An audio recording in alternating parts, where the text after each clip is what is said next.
Good morning, students. Let's start with Act 2, Scene 8. Venice, a street. Enter Salarino and Salanio. Salarino. Why, man, I saw Bassanio under sail. With him is Grishanio gone along. And in their ship, I am sure, Lorenzo is not.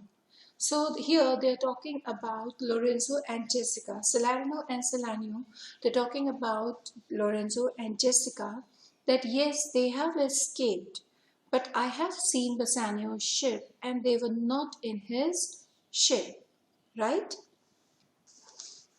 Salanio, the villain Jew with outcries raised the Duke. So they are saying that, Jew, Shylock, what he did when he got to know that his daughter has escaped, he actually went to the Duke. He complained, he called him, and that is how he awoke him. Who went with him to search Bassanio's ship. So he took Duke with him, along with him, so that they can search Bassanio's ship. Salarino. He came too late. He said, yeah, I know. He came too late and the ship was under sail. Like Bassanio's ship was already on the sea. But there the Duke was given to understand. But there the Duke was made to understand that in a gondola were seen together Lorenzo and his armor's Jessica. So he says here, when Duke and Shylock they reached the port, people they got the confirmed news that some people might have seen Jessica and Lorenzo in a separate boat, right? That is a gondola. And they must have seen them in a separate boat and they were not in Bassanio's ship. Salanio. I'm sorry, line number 10, Jesse. Besides, Antonio certified the Duke they were not with Bassanio in his ship. And apart from that, even Antonio, he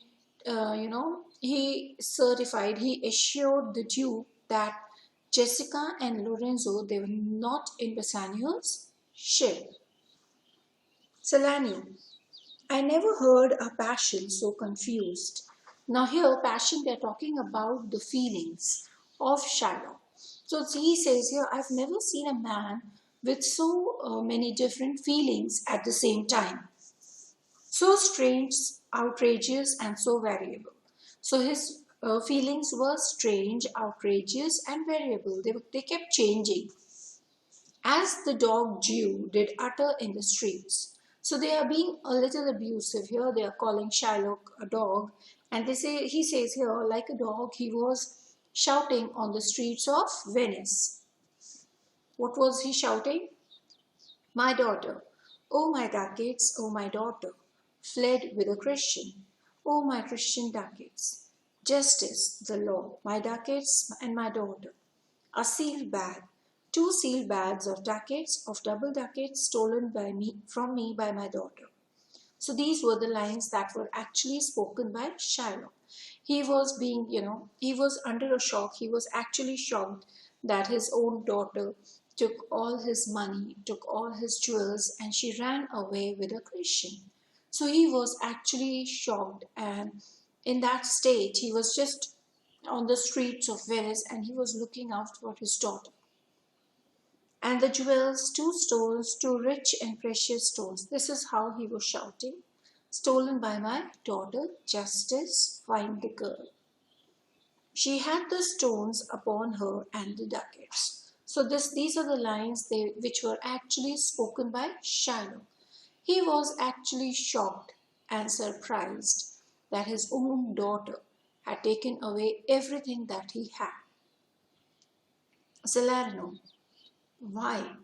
All the boys in Venice follow him. So he says, yes, of course, when he was shouting and yelling on the streets of Venice, all the boys, they were following him. And they were actually saying the same, or they were repeating the same lines.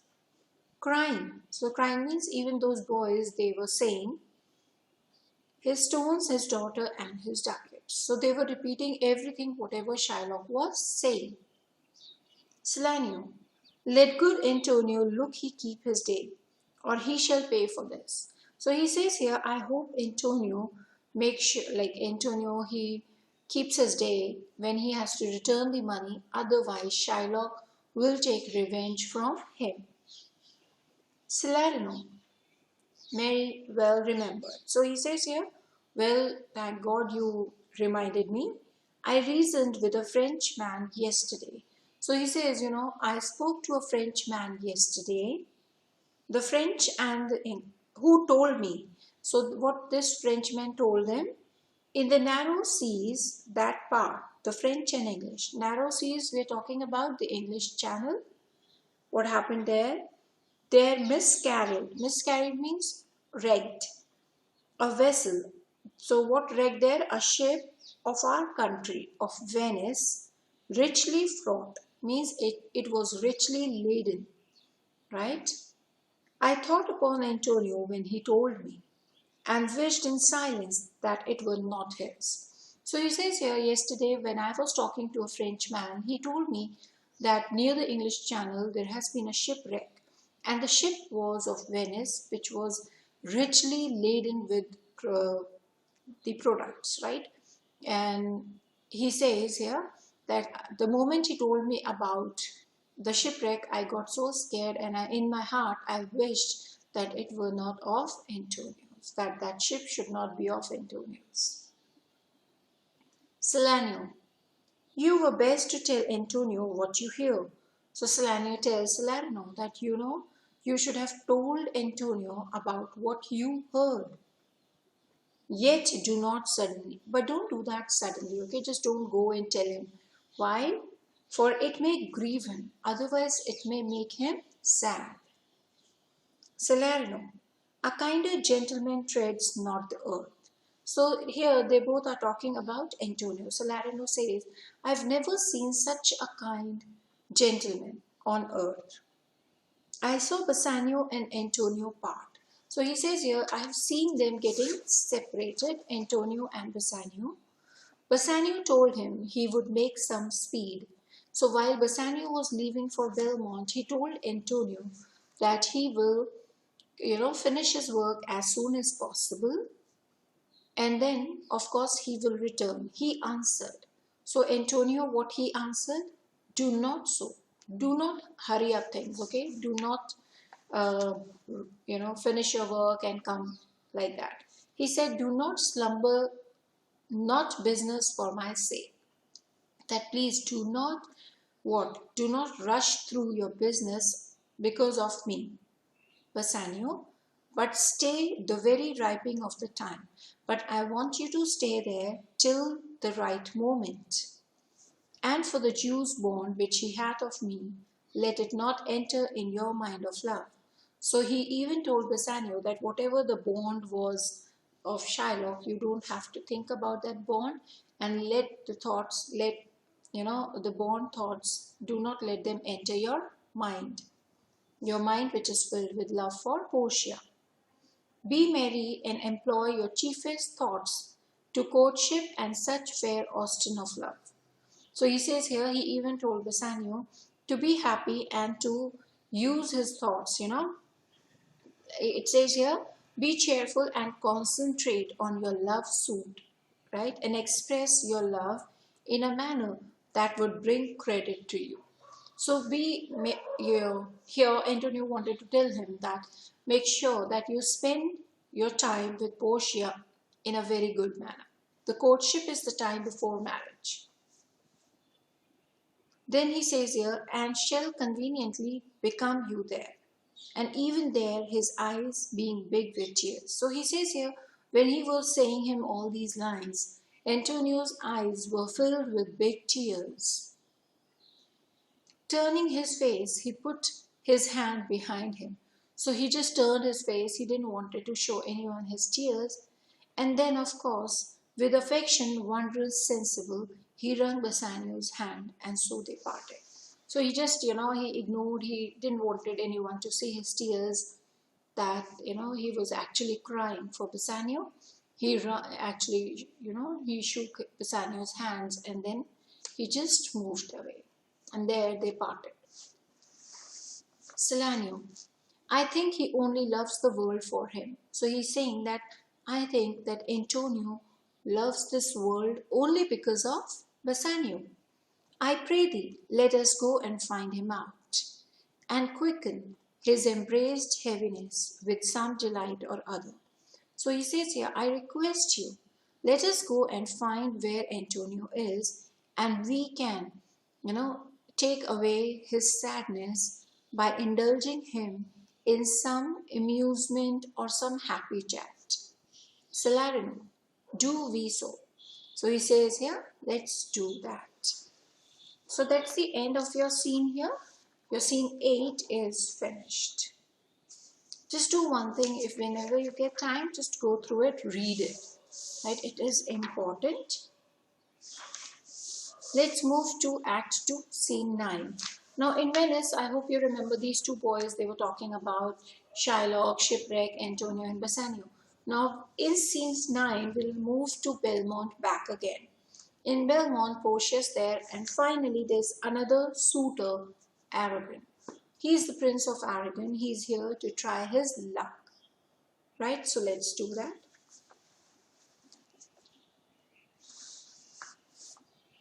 Scene 9, Belmont, a room in Portia's house. Enter Nerissa with a servant. So Nerissa, she enters in with a servant.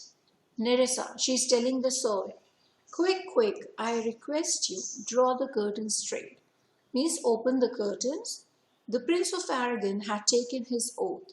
So Prince of Aragon, he has taken his oath and comes to his selection presently. And he is coming here to make his choice. Flourish of cornets. Flourish of cornets is the sound music that is made. They have these kind of music. A different kind of music is played when the prince or a princess enters in. So the same thing. Enter the Prince of Aragon, Portia and their trains, means their attendants, the followers. Portia, behold, there stand the caskets, noble prince. So she says here, she's telling the prince that look, there are the caskets. If you choose that casket wherein I am contained, in which you might find my portrait, straight shall our nuptial rites be solemnized. Then straightway our marriage ceremony will be conducted. But if you fail, without more speech, my lord, you must be gone from hence immediately. So she says here that in case if you choose the wrong casket, then without wasting more time, you must leave and go away from here. Aragon, I am enjoined by oath to observe 3 things. So he's repeating it here. He says, I am bound by an oath to keep in mind 3 things. Now he has promised for 3 things. These are the 3 things, mark them. Right? So now they have given you the exact 3 conditions attached to the casket system that you should know. Page 81, see the first line, mark from 10 to 15. Mark all these lines, 5 lines. 10, 11, 12, 13, 14 and 15. Mark them, they are important. First, never to unfold to anyone which casket it was I chose. So first condition is never to disclose it to anyone which casket he has chosen. Second, next, if I fail of the right casket, if he failed to choose the right casket, never in my life to woo a maid in way of marriage. Never in his life he is allowed to impress or follow a lady in way of marriage. Lastly, if I do fail in fortune of my choice, if he again fail in choosing the right casket, then immediately to leave Portia and be gone. So he has to leave Portia then and there and be gone. Portia, to these injunctions everyone doth swear that comes to hazard for my worthless self. So she says here, yes, of course, anyone who comes here to choose the casket, he has to go through these oaths and they have to, make a promise. Okay, Aragon. Now let's continue with Prince of Aragon. So and so have I addressed me. So he says here, and I have prepared myself, fortune now to my heart's hope. So he's saying good luck to his heart's hopes. Gold, silver, and base lead. Who chooseth me must give in hazard all he hath. So he has read the first casket, that is the lead. You shall look fairer ere I give a hazard. So he has said no to the lead casket by saying that you should have been more beautiful, right? Before I take any kind of risk or give anything for you. What says the golden chest? Let me see. So he says, okay, let me see what is written on the golden casket. Who chooseth me shall gain what many men desire. So if a person is choosing the golden casket, he will get what many men actually desire for. What many men desire, that many may be meant by the fool multitude. So he says here many, it means that they're talking about the foolish people that chose by show. These foolish people who choose only by the appearance, not learning more than the fond eye doth teach, and they are not ready to learn what is actually in it. They only go by the outer appearance, but they have no idea what is inside it. Which prize not to the interior, which actually, if these are those people who do not look in for the closer meaning, but like the marlet. But these people, they are like this bird marshlet, builds in the weather on the outward wall. So this bird that builds its nest on the outward wall, and she's not aware of the uh, dangers of the weather. Even in the force and road of casualty, even if there's, disaster or casualty or any kind of danger, the bird is not aware of it, and it only believes in making her nest on the outside beautiful walls. Line number 30. I will not choose what many men desire. So he says here, I will not choose what many men desire. So he refuses the lead casket and the golden casket, because I will not jump with common spirits. So he says here, I am not the person who will jump into anything with the common people. Why? And rank me with barbarous multitudes. And I'm not the one who likes to rank myself, level myself with the foolish spirits, foolish people. Why then to thee, thou silver treasure house? So finally he moves to the silver casket and calls that silver casket a treasure house. Tell me once more what title thou doth bear. So he says here, okay, let me see, what title do you have? Who chooseth me shall get as much as he deserves. And well said too. So he's impressed by the inscription written on it. He says, oh, well said. For who shall go about to cozen fortune, means to cheat fortune. He says, who can actually cheat his own fortune and be honorable without the stamp of merit, without any kind of confirmation from his merit? How can a person cheat and get an honorable position? That is not possible. Let none presume. He says here, let no one presume to wear an undeserved dignity. So he believes that nobody can actually wear or get an undeserved position, right? Means if you are here on the basis of your merit. If you are here, then you're based on the basis of your merit. So he's saying that no one can actually change his position on just by cheating or just by being corrupt. Oh that states, degrees, and offices.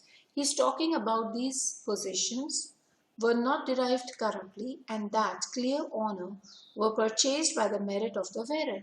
So he says here, I believe that these positions, which positions, states, degrees, and offices, they were not purchased by corruption, but they were given on the basis of the merit of the person who is sitting on those positions, right, on those positions. So that's what he's saying. How many then should cover that stand bare? So he says here, if everything is done on the basis of merit, then how many? There are many people who stand bareheaded. Why? They are not on a respectable position. So if we judge, if we check their merit, then even they deserve to cover their head. How many be commanded that command? Then the people who are commanding, if we check their merit, then there might be chances that the ones who are commanding should be commanded by the people. How much low peasantry would then be gleaned? How much low class people will then be shining from the true seed of honor? They will get the true seed of honor, and how much honor picked from the chaff and ruins of times to be new varnished. And whatever people they are picked from the shafts and ruins, they will be newly varnished, newly painted with honor and respect. Well, but to my choice, who chooseth me shall get as much as he deserves. So he says here, and on the basis of all that, I feel that I'll take this casket. I will assume desert. So he says here, I would like to choose this casket. Give me a key for this. So he takes the key from Portia and instantly unlock my fortune here. So he says here, I wish to unlock my fortune here. He opens the silver casket. So finally he opens the silver casket. Now just do one thing we have done a lot in this video today. Read it, okay, so that it becomes easier for you to understand. Right? The rest we'll do in the next video. Thank you.